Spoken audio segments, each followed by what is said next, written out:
পাঠক পাঠিকা চ্যানেলে আপনাদেরকে স্বাগতম। আমি শেখ আজমাইন জুনাইদ। আজকে আপনাদেরকে শোনাব হুমায়ুন আহমেদের উপন্যাস তুমি আমায় ডেকেছিলে ছুটির নিমন্ত্রণে। আজ তৃতীয় পর্ব। নবনী খুব ভোরে ঘর থেকে বের হলো। শ্রাবণী তখনও ঘুমোচ্ছে, কোলবালিশ জড়িয়ে এলোমেলো হয়ে শুয়ে আছে। তার শোয়া দেখে মনে হবে বাচ্চা একটা মেয়ে। প্রচণ্ড শীতেও গায়ে কখনো লেপ থাকে না। ভোরবেলার দিকে খুব শীত পড়ে, আজও পড়েছে। শ্রাবণীর গায়ে লেপ নেই, কোলবালিশ জড়িয়ে সে শীতে কাঁপছে। ঘর থেকে বের হবার সময় নবনী ছোট বোনের গায়ে লেপ তুলে দিল। কেমন বাচ্চাদের মতো ঘুমিয়ে থাকে, বড় মায়া লাগে। নবনীর নিজেরও শীত লাগছে। শাড়িটা ভালোমতো গায়ে জড়িয়ে সে ডাকবাংলোর মূল বারান্দায় চলে এলো। শাহেদ বারান্দায় বসে আছে। এত ভোরে সে কখনো উঠে না। শাহেদ নবনীকে দেখে খুশি খুশি গলায় বলল, গুড মর্নিং প্রিন্সেস। নবনী বলল, গুড মর্নিং। শাহেদ বলল, আজ কেন জানি ভোর 5টার সময় ঘুম ভেঙে গেছে। তারপর হাজার চেষ্টা করেও ঘুম আসে না। শেষমেশ বারান্দায় এসে বসে আছি। কি প্রচণ্ড কুয়াশা হয়েছে দেখছ? হ্যাঁ, খুব কুয়াশা। আজ তো আবার স্পিড বোটে করে বেড়াতে যাবার কথা। কুয়াশা না কাটলে যাব কিভাবে? রওনা হতে অনেক দেরি হবে। নবনী কিছু বলল না। শাহেদ বলল, তোমার ঘুম ভেঙেছে, ভালো হয়েছে। চলো কুয়াশার মধ্যে হেঁটে আসি, মর্নিং ওয়াক। তার আগে আমাকে চা খেতে হবে। নবনী চা বানাতে পারবে? পারবো না কেন? তাহলে দয়া করে চা বানিয়ে নিয়ে আসো। আমি কুয়োতলায় যাচ্ছি। কুয়োতলা বেশ একটা ইন্টারেস্টিং জায়গা। শ্রাবণীর কথা প্রথমে বিশ্বাস করিনি। এখন দেখি কুয়োতলায় বসে চা খেতেও অন্যরকম লাগে। তুমি যাও কুয়োতলায়, আমি চা নিয়ে আসছি। নবনী রান্নাঘরে ঢুকে দেখে জাহানারা ইতিমধ্যে চুলোয় কিতলি বসিয়ে ময়দা মাখছেন। লুচি তৈরি হবে। জাহানারা বললেন, তোকে এমন দেখাচ্ছে কেন রে নবু? কেমন দেখাচ্ছে? মনে হচ্ছে শরীর খুব খারাপ, রাতে ঘুম হয়নি? হয়েছে। জ্বর টর আসেনি তো নবু? হুম। দেখি, কাছে আয়, গায়ে হাত দিয়ে দেখি। তুমি তো ময়দা মাখছ, গায়ে হাত দেবে কি করে? জাহানারা বললেন, তুই আমার গালের সঙ্গে তোর গাল লাগা, তাতেই বুঝব। নবনী এসে মাকে জড়িয়ে ধরে। জাহানারা নবনীর মুখ দেখতে পেলেন না। তিনি বুঝতে পারছেন নবনী কেঁপে কেঁপে উঠছে। তার বুকে একটা ধাক্কা লাগলো। নবু, মা, কি হয়েছে তোর? কেন জানি মা কিছু ভালো লাগছে না। ভালো না লাগার মতো কিছু হয়েছে? না। তুই তো মাঝে মাঝে অকারণেই শাহেদের সঙ্গে ঝগড়া করিস। ঝগড়া হয়নি তো? না, ঝগড়া হয়নি। 2 কাপ চা বানাও তো মা। তুই বানিয়ে নিয়ে যা, আমার হাত বন্ধ। শাহেদের কাপে চিনি আধ চামচ বেশি দিবি, ও চিনি বেশি খায়। ওই তাকের উপর টি ব্যাগ আছে। নবনী চা বানাচ্ছে। জাহানারা ময়দা মাখা বন্ধ করে মেয়ের মুখের দিকে তাকিয়ে আছেন। তিনি অবশ্যই প্রায়ই মেয়ের মুখের দিকে তাকিয়ে থাকেন। যত দিন যাচ্ছে মেয়েটা ততই সুন্দর হচ্ছে। এত সুন্দর যে মাঝে মাঝে মেয়েটাকে তার রক্ত মাংসের মানুষ বলেই মনে হয় না। নবনী বলল, মা, তোমার জন্য 1 কাপ চা বানাবো? না। না কেন? খাও না মা। মেয়ের হাতে বানানো চা খাওয়া যায়। এসো, আমরা দুজন বসে চা খাই। আচ্ছা, ঠিক আছে। নবনী শাহেদের চায়ের কাপ হাতেও উঠে গেল। খাবার ঘরে গিয়ে ডাকল, মিলু বুয়া। মিলু দৌড় দিয়ে এলো। নবনী খানিকটা অস্বস্তির সঙ্গে বলল, এই চাটা তোমার শাহেদ ভাইকে একটু দিয়ে আসো তো, কুয়োতলায় আছে, পিরিচ দিয়ে ঢেকে নিয়ে যাও। মিলু চায়ের কাপ হাতে নিতে নিতে বলল, আমার শরীর রাইতে খুব খারাপ গেছে। কি হয়েছে? মাথাত নাকি খুব যন্ত্রণা হয়েছে। বারিন্দায় এই মাথায় ওই মাথায় হাঁটছেন। ডাকলে না কেন আমাকে? ডাকতে চাইছিলাম, আম্মা নিষেধ করল। তুমি চা নিয়ে যাও মিলু বুয়া, ঠান্ডা হয়ে যাচ্ছে। জাহানারা মেয়ের সঙ্গে বসে চা খাচ্ছেন। তাকে দেখে মনে হচ্ছে না রাতে তার শরীর খারাপ করেছিল, তবে তাকে ক্লান্ত দেখাচ্ছে। নবনী বলল, গতরাতে তোমার একেবারেই ঘুম হয়নি, তাই না? হয়েছে কিছু, চেয়ারে বসে বসে ঘুমিয়েছি। মিলু বুয়া বলছিল খুব নাকি মাথার যন্ত্রণা হচ্ছিল। মাথার যন্ত্রণা তো সব সময়ই হয়, সেটা কিছু না। আমার মনে হয় ভালো মতো ডাক্তার দেখানো উচিত, নয়তো পরে হঠাৎ ধরা পড়বে মাথায় টিউমার হয়েছে। আমরা আগে কিছু বুঝতে পারিনি। এবার ঢাকা গিয়ে তুমি খুব ভালো করে চিকিৎসা করাবে। আচ্ছা, করাবো। কথা দিচ্ছ কিন্তু মা? আচ্ছা। নবনী চা শেষ করে বাবার খোঁজে গেল। জামিল সাহেব এমনিতে খুব ভোরে ওঠেন, ফজরের নামাজ পড়েন। এখানে এসে নিয়মের ব্যতিক্রম হচ্ছে। তিনি ভোরে উঠতে পারছেন না। আজ তারও ব্যতিক্রম হয়েছে। তিনি ফজর ওয়াক্তে উঠে নামাজ পড়েছেন, এখন আবার ঘুম পাচ্ছে। ঘুমিয়ে পড়বেন কি না ভাবছেন। নবনীকে ঢুকতে দেখে তিনি আনন্দিত গলায় বললেন, আমার বড় মেয়ে, কেমন আছেন গো? ভালো আছি বাবা। ছুটি কেমন লাগছে? খুব ভালো লাগছে। আজ তোদের প্রোগ্রাম কি? স্পিডবোটে করে পাখি দেখতে যাব। যা কুয়াশা পড়েছে, রওনা হতে হতে বেলা হয়ে যাবে। আসল দৃশ্য কিচ্ছু দেখতে পাবি না। নকলটাই দেখব বাবা। আসল দৃশ্যের চেয়ে নকল দৃশ্য সবসময় অনেক বেশি ইন্টারেস্টিং হয়। জামিল সাহেব হো হো করে হাসলেন। মনে মনে বললেন, বাহ, মেয়েটা তো খুব সুন্দর করে কথা বলল। মেয়ে দুটার সঙ্গে কথা বলাই হয় না। দিনের বেশিরভাগ সময় কাটে মিটিংয়ে, বাকি সময়টা আজে বাজে লোকদের তদবির শুনে। সিনিয়রকে ডুবিয়ে জুনিয়র প্রমোশন পেয়েছে, সেই তদবির। ঢাকা থেকে কুষ্টিয়া বদলি করে দিয়েছে, বদলি ফেরানোর তদবির। একজন এসেছিল, ওয়াসার পানির লাইন কেটে দিয়েছে, লাইন বসানোর তদবির। সামান্য পানির লাইন বসানোয় মন্ত্রীর তদবির লাগে? ঘাড় ধরে লোকটাকে বের করে দেবার ইচ্ছা হয়েছিল, তা করেননি। বরং হাসি মুখে তার সমস্যা শুনেছেন এবং সেক্রেটারিকে বলেছেন ওয়াসার এক্সিকিউটিভ ইঞ্জিনিয়ারকে বলে দিতে। মন্ত্রী পর্যন্ত যারা পৌঁছতে পারে তারা ক্ষমতাবান মানুষ, এদের অগ্রাহ্য করতে নেই। তিনি কাউকে অগ্রাহ্য করেন না, সবার সমস্যাই শুনেন, শুধু নিজের মেয়েদের কথা শোনার সময় পান না।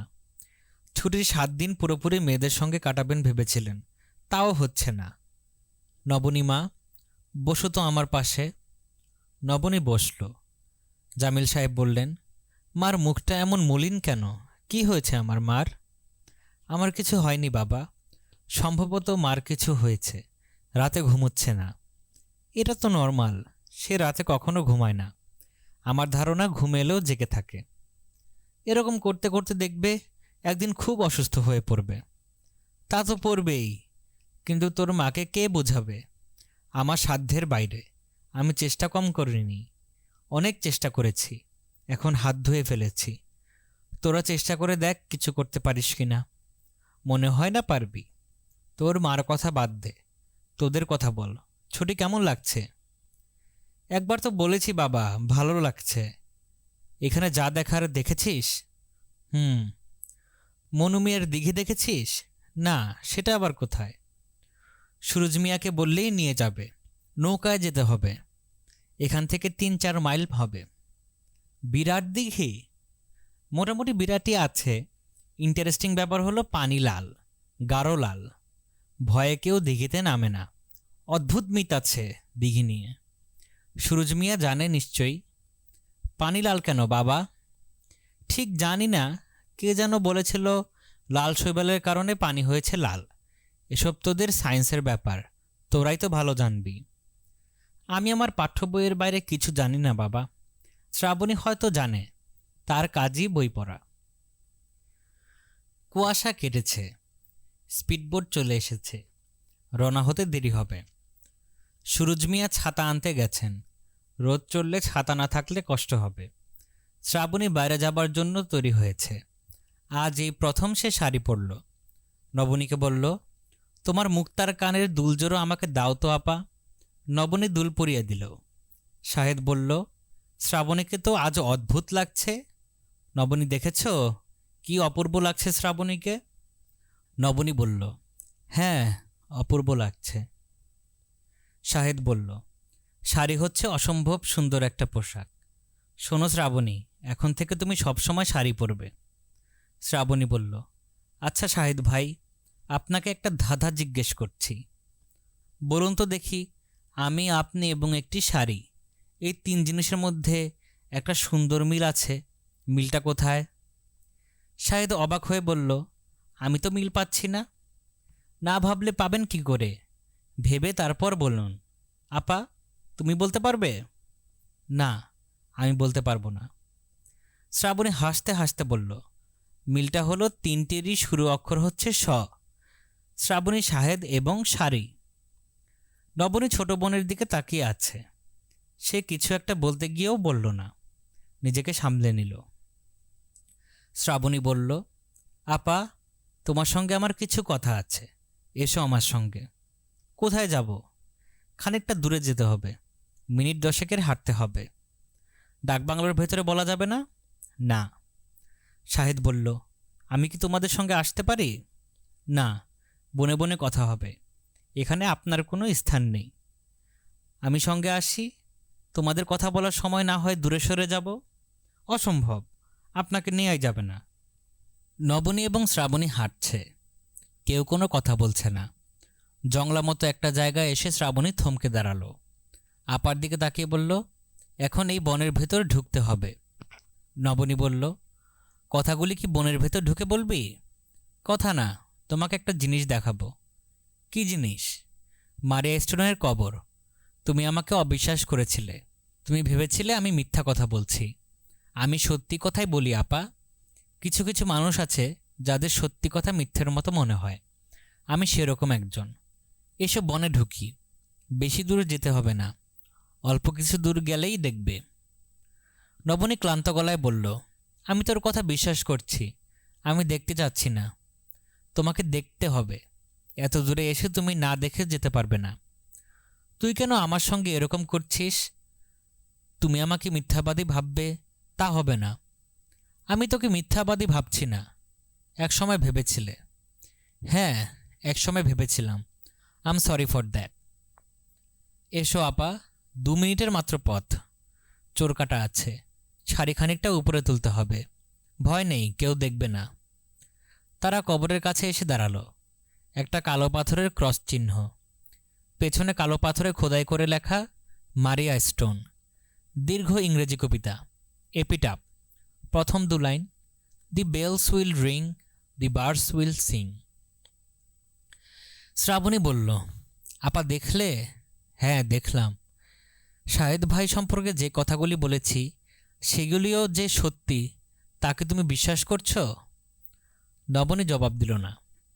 শ্রাবণী বলল, পাখি দেখতে যাবার জন্যে আমরা সব তৈরি হয়ে আছি।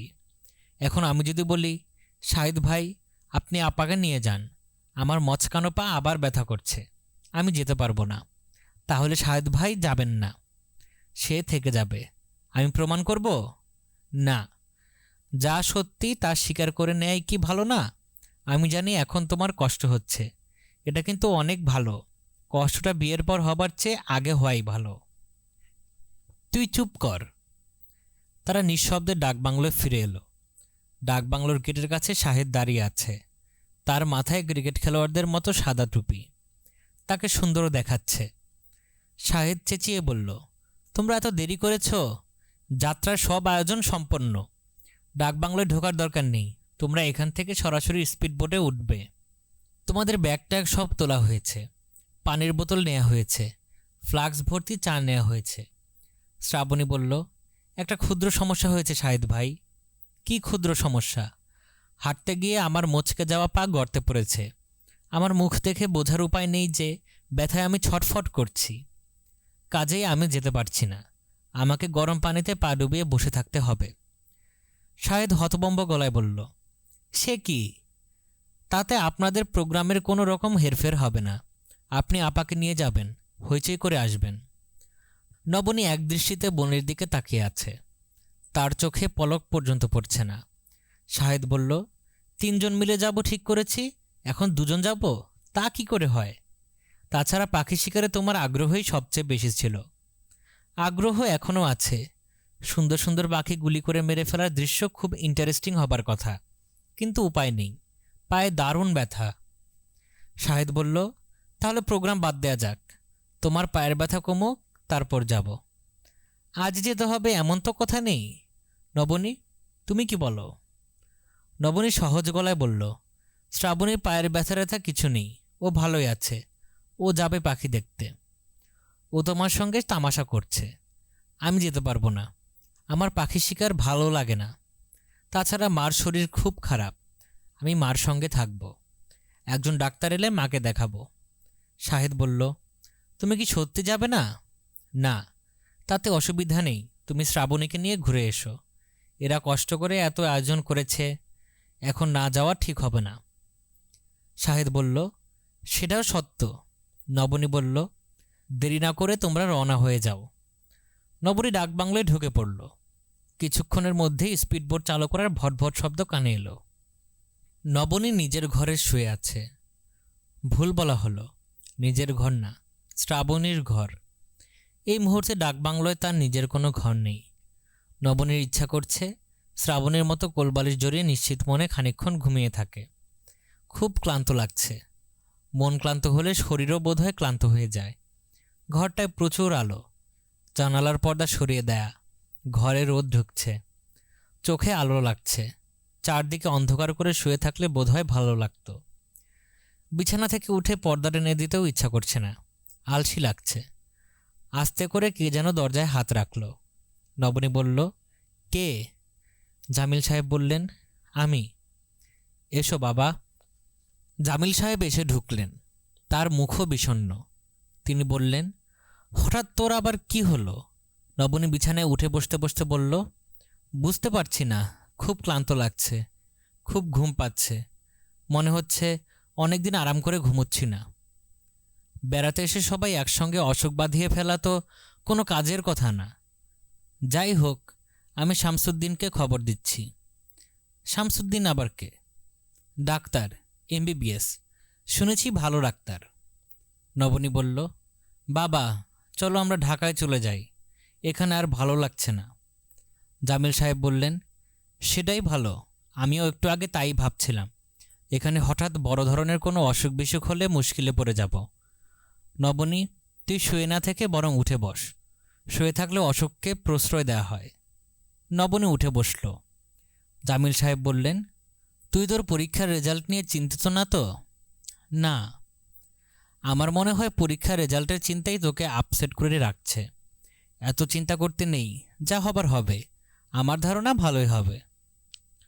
নবনী হাসতে হাসতে বলল, পরীক্ষা ভালোই হবে, আমি পরীক্ষায় সব প্রশ্নের জবাব জানি, অন্য কোনো প্রশ্নের জবাব জানি না। এর মানে কি? কোনো মানেই নেই বাবা, কথার কথা বললাম। জামিল সাহেব সিগারেট ধরাতে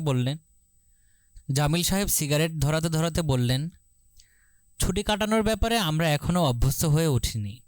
ছুটি ব্যাপারটা বাঙালি কালচারে নেই।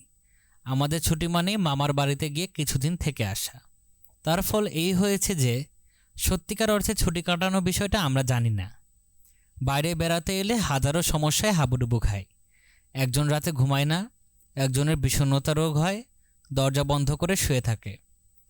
নবনী বলল, তুমি কি আমার ওপর রাগ করছো বাবা? না, রাগ করছি না। তুই যেমন কথার কথা বললি, আমিও কথার কথা বললাম। জামিল সাহেব উঠে পড়লেন। নবনী বলল, বাবা তুমি কি যাবার আগে জানালার পর্দাটা টেনে দিয়ে যেতে পারবে? পারব। জামিল সাহেব জানালার পর্দা টেনে দিলেন, দরজা ভিড়িয়ে দিয়ে গেলেন। ঘর অবশ্যই পুরোপুরি অন্ধকার হলো না, এই ভালো। ঘুমানোর জন্যে অন্ধকার ভালো, চুপচাপ শুয়ে থাকার জন্য দরকার আধো আলো আধো অন্ধকার। মজার ব্যাপার হচ্ছে, শাহেদের সঙ্গে তার পরিচয় এরকম আধো আলো এবং আধো অন্ধকারে। তারা তখন থাকতো শ্যামলী।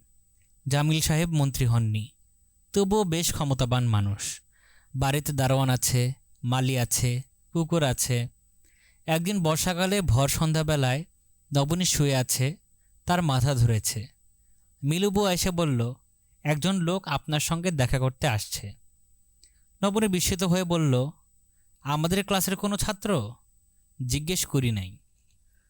জিজ্ঞেস করে এসো, আর ছাত্র যদি না হয় তাহলে জিজ্ঞেস করো আমার কাছে কি চায়। মিলুবুয়া ফিরে এসে জানালো, ছাত্র না, ভদ্রলোক একটা জরুরি কাজে এসেছেন।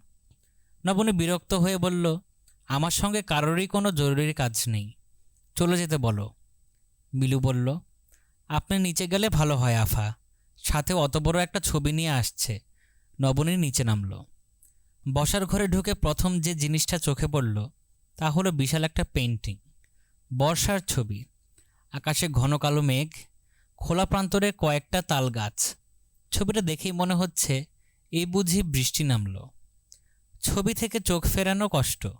এত সুন্দর ছবি যে নিয়ে এসেছে সেই মানুষটা দাঁড়িয়ে আছে, সুন্দর চেহারা, ভদ্র একজন যুবক। মেরুন রঙের একটা হাফ শার্ট, সাদা প্যান্ট। মানুষটা হাসছে খুব সুন্দর করে। নবনী বলল, কি ব্যাপার? যুবক বলল, আমার নাম শাহেদ। ছবিটা কি আপনার পছন্দ হয়েছে? খুব সুন্দর ছবি। ছবি নিয়ে এসেছেন কেন? ছবি যদি আপনার পছন্দ হয় আপনি কিনতে পারেন, আমাকে ছবির সেলসম্যান বলতে পারেন। নবনী বিস্মিত হয়ে বলল, আপনি কি মানুষের বাড়ি বাড়ি ছবি বিক্রি করেন? অনেকটা তাই। এই ছবি আপনার আঁকা? আমার এক বন্ধুর আঁকা। আমি ছবি আঁকতে পারি না, ভালো ছবি মন্দ ছবিও বুঝি না। দাম কত? আমার বন্ধু 10,000 টাকা চাচ্ছে। কি সর্বনাশ! 10,000 টাকা শুনে কি সর্বনাশ বলা কি ঠিক হচ্ছে? এই টাকা তো আপনাদের কাছে কিছুই না। নবনী হেসে ফেলে বলল, আমার বাবার কাছে সম্ভবত কিছুই না, কিন্তু আমার কাছে অনেক টাকা। এই মুহূর্তে আমার কাছে 200 টাকা আছে। যাই হোক, আপনি ছবি রেখে যান, আমি বাবাকে জিজ্ঞেস করব। কবে খোঁজ নিতে আসব?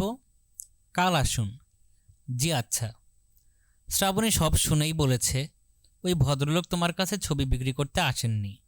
ছবি বিক্রি করতে এলে বাবার কাছেই আসতেন, তিনি তোমার কাছে এসেছেন। মিলুবুয়াকে বলেছেন এ বাড়ির বড় মেয়ে নবনীকে ডাকো। তিনি তোমার নাম জেনেই এসেছেন। আমার ধারণা ভদ্রলোক তোমাকে কোথাও দেখেছেন, দেখার পরই তার মাথা খারাপের মতো হয়েছে। সেটাই স্বাভাবিক। তিনি তোমার সঙ্গে পরিচিত হবার জন্যে সুন্দর একটা অজুহাত বের করেছেন। 10,000 টাকা খরচ করে নিজেই ছবিটা কিনেছেন। নবনী বলল, তো রিসেন্টলি পড়া কোনো উপন্যাসে কি এরকম কিছু আছে? নেই, তবে আমার অনুমান সত্যি। বাজি রাখতে চাও?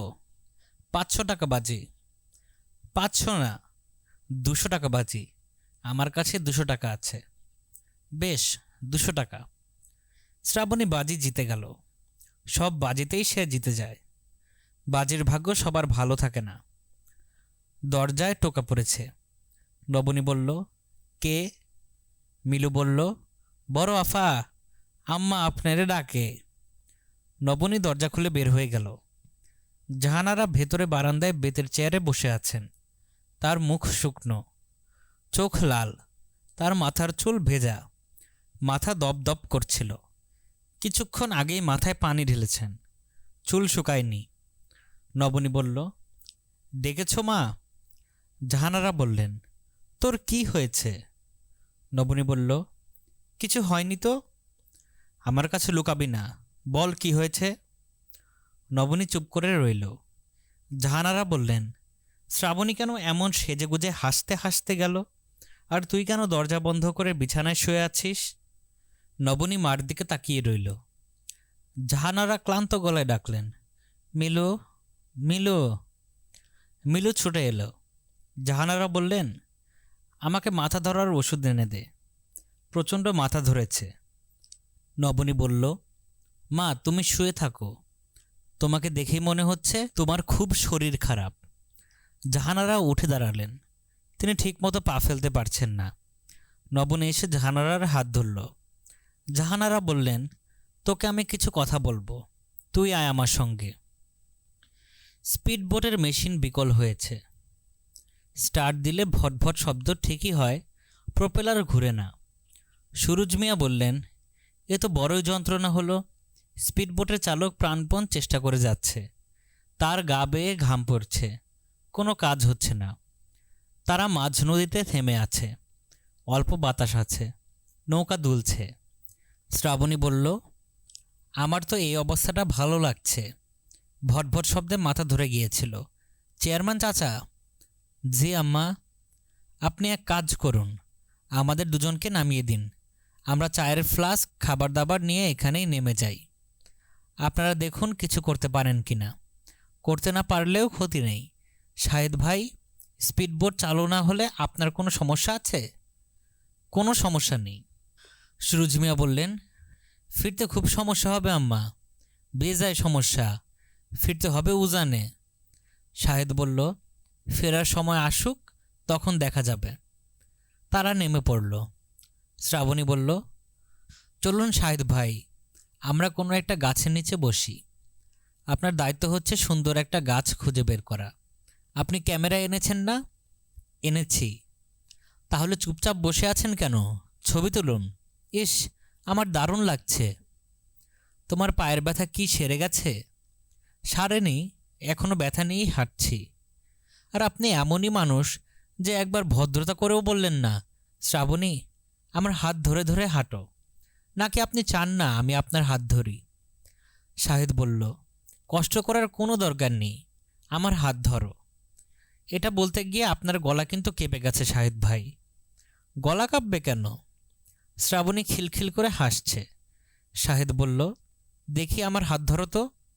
শ্রাবণী বলল, কেউ আবার কিছু মনে করবে না তো? আমাদের স্পিডবোটের চালককে দেখুন কেমন ড্যাব ড্যাব করে তাকাচ্ছে। তাতে কিচ্ছু আসে যায় না। শাহেদ বলল, তোমাকে এত খুশি খুশি লাগছে কেন? জানি না কেন, জ্বর আছে বলেই হয়তো। গায়ে জ্বর থাকলে আমার খুব ফুর্তি লাগে। তুমি অদ্ভুত মেয়ে। শ্রাবণী শাহেদের হাত ধরল। শাহেদ বলল, তোমার হাত এমন গরম কেন? জ্বর এসেছে, এই জন্যে গরম। শাহিদ ভাই, আপনি কি জানেন যে আমার মধ্যে ভালুক স্বভাব খুবই প্রবল? সেটা আবার কি? ভালুকদের ঝপ করে জ্বর আসে, আবার ঝপ করে চলে যায়। আমার এখন জ্বর এসেছে, আবার চলেও যাবে। তারা একটা শিমুল গাছের কাছে এসে দাঁড়ালো। শ্রাবণী বলল, এই গাছটা আমার পছন্দ হয়েছে, আসুন এই গাছের নিচে বসে চা খাওয়া যাক। শাহেদ বলল, গাছটা কাঁটায় ভর্তি। শ্রাবণী বলল, কাঁটা ভর্তি গাছই আমার ভালো লাগে। গোলাপ গাছও কাঁটা ভর্তি শাহেদ ভাই। আপনি কি আপাকে বিয়ের ব্যাপারে সব ঠিকঠাক করে ফেলেছেন? কেন বলো তো? এমনি জিজ্ঞেস করছি। শাহেদ চুপ করে রইল। শ্রাবণী বলল, সব ঠিকঠাক করে ফেললে ভিন্ন কথা, ঠিকঠাক করে না ফেললে নিজেকে ভালো করে জিজ্ঞেস করুন আপার জন্য আপনি কতখানি ভালোবাসা আলাদা করে রেখেছেন। শাহেদ বলল, ওই প্রসঙ্গ থাক। ওই প্রসঙ্গ থাকবে কেন? আপনার কি মনে হয় না ওই প্রসঙ্গটা খুব জরুরি? আজ থাক, অন্য সময় আলাপ করব। আজ হইচই করতে এসেছি, চলো হইচই করি। শ্রাবণী কয়েক মুহূর্ত চুপ করে থেকে বলল, আপাকে ফেলে এসে আপনি যে আমার সঙ্গে হইচই করছেন, আপনার খারাপ লাগছে না? আচ্ছা শ্রাবণী, তুমি কি শুরু করেছো বলো তো? চা দাও, চা দাও। শ্রাবণী বলল, আসুন গান শুনতে শুনতে চা খাই। শাহেদ বিস্মিত হয়ে বলল, তুমি গান গাইবে? গান জানো তুমি? মোটামুটি জানি, তবে না জানার মতোই। দরজা বন্ধ করে যখন গান গাই তখন মনে হয় ভালোই তো হচ্ছে। খোলা মাঠে গান কেমন লাগবে জানি না, রিস্ক নিতে চাচ্ছি না। আমি কাঁধের ঝোলায় একটা ক্যাসেট প্লেয়ার নিয়ে এসেছি। আপনার কি ধরনের গান পছন্দ? রবীন্দ্রসঙ্গীত না ধুমধারাক্কা? আমার কাছে সবই আছে। শ্রাবণী গান দিয়ে দিল। অরুন্ধতী হোমের গলায় অপূর্ব গান। ওকে ধরিলে তো ধরা দেবে না, ওকে দাও ছেড়ে দাও ছেড়ে, একই খেলা মোরা খেলেছি, শুধু নয়নের জল ফেলেছি। শাহেদ অবাক হয়ে দেখল শ্রাবণীর চোখ ভিজে উঠেছে। সে অবাক হয়ে শ্রাবণীর দিকে তাকিয়ে রইল। কি অপূর্ব লাগছে এই শ্যামলা মেয়েটিকে। শ্রাবণীর চোখ দিয়ে টপ টপ করে পানি পড়ছে। সে অশ্রুজল লুকানোর কোনো চেষ্টা করছে না। জাহানারার ঘর অন্ধকার। তিনি দরজা জানালা সব নিজের হাতে বন্ধ করেছেন।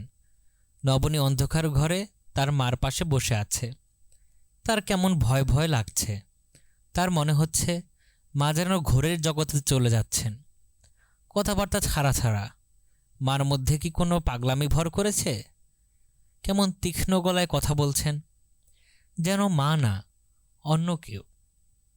নবনী বলল, এরকম করছো কেন? তোকে একটা কথা বলবো। এমন কি কথা যে বলার জন্য দরজা বন্ধ করতে হবে? কিছু কথা আছে অন্ধকারে বলতে হয়, আলোতে বলা যায় না। মা, আমি শুনতে চাচ্ছি না। তোকে শুনতে হবে। মা প্লিজ, আমি শুনতে চাচ্ছি না, আমার ভয় লাগছে। জাহানারা তীব্র গলায় বললেন, ভয় আমারও লাগছে। জীবনটা কাটিয়ে দিয়েছি ভয়ে ভয়ে, আর ভালো লাগছে না। আমি মুক্তি চাই, আমি আরাম করে ঘুমোতে চাই। কত রাত আমি ঘুমোই না তুই জানিস? মা তুমি শুয়ে থাকো, আমি তোমার মাথায় হাত বুলিয়ে দিচ্ছি, আমি তোমাকে ঘুম পাড়িয়ে দিচ্ছি। তুই আমাকে ঘুম পাড়াবি? তুই? জাহানারা উঠে বসলেন, হরহর করে বিছানা ভাসিয়ে বমি করলেন। নবনী ভয় পেয়ে ডাকল, মিলু বুয়া, মিলু বুয়া। জাহানারা কঠিন গলায় বললেন, ওকে এখন ডাকিস না, আমার কথা শেষ হোক তারপর ডাকবি। শোন নবনী, ওই মিলুর বাচ্চা কাচ্চা কেন হয় না জানিস? 11 বছর হলো বিয়ে হয়েছে, কোনো ছেলেপুলে নেই, হবেও না কোনো দিন। কেন তুই শোন। মা প্লিজ। খবরদার, প্লিজ বলবি না।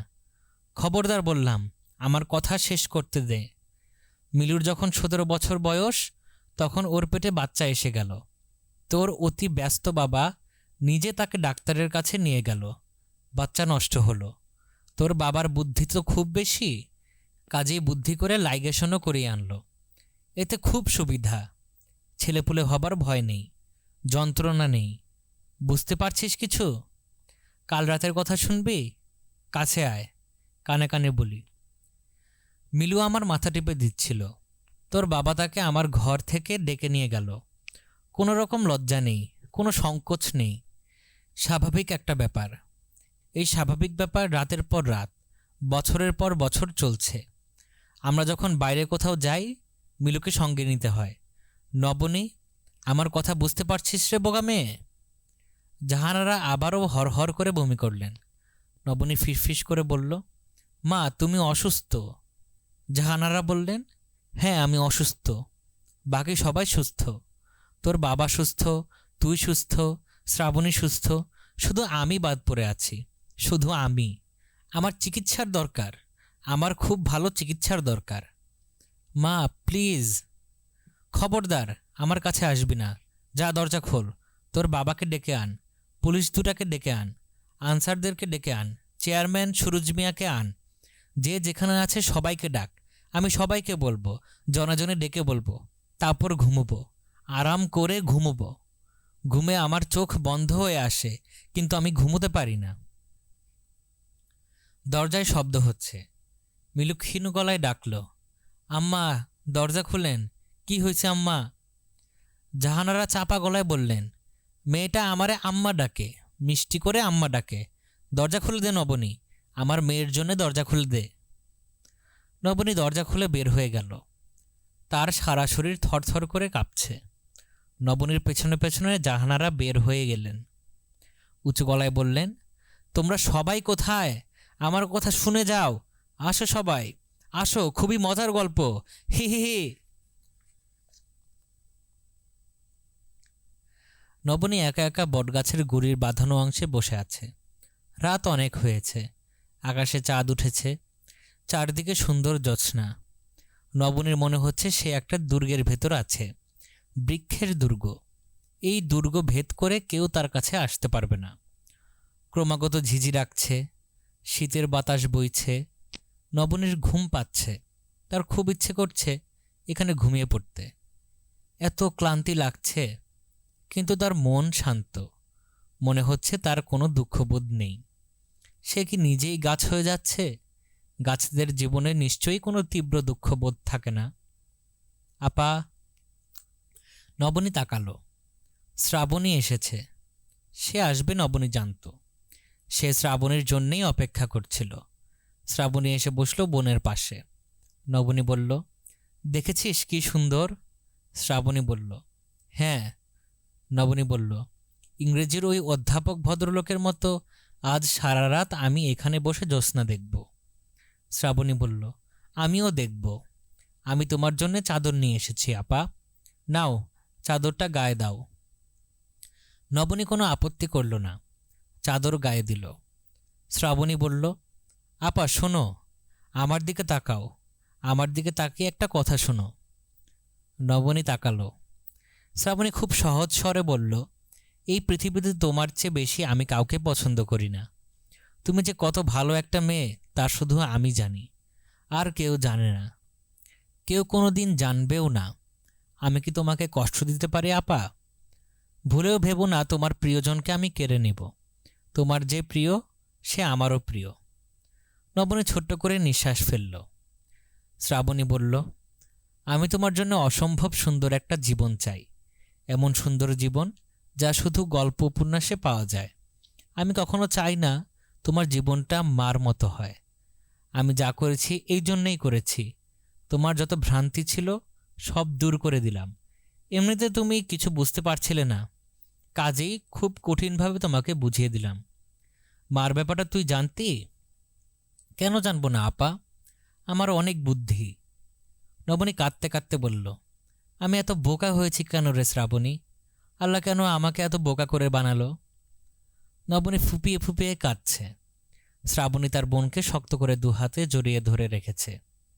শ্রাবণীকে এখন একটা বৃক্ষের মতোই লাগছে, যেন সে বোনের চারদিকে কঠিন দেয়াল তুলে দিয়েছে, যেন এই দেয়াল ভেদ করে পৃথিবীর কোনো মালিন্য নবনীকে স্পর্শ করতে না পারে। আকাশ থেকে জ্যোৎস্না গলে গলে পড়ছে। শীতের বাতাসে যেন এই জ্যোৎস্না ভাসতে ভাসতে ছড়িয়ে পড়ছে চারদিকে। শ্রাবণী ফিসফিস করে বলল, কাঁদে না আপা, কাঁদে না।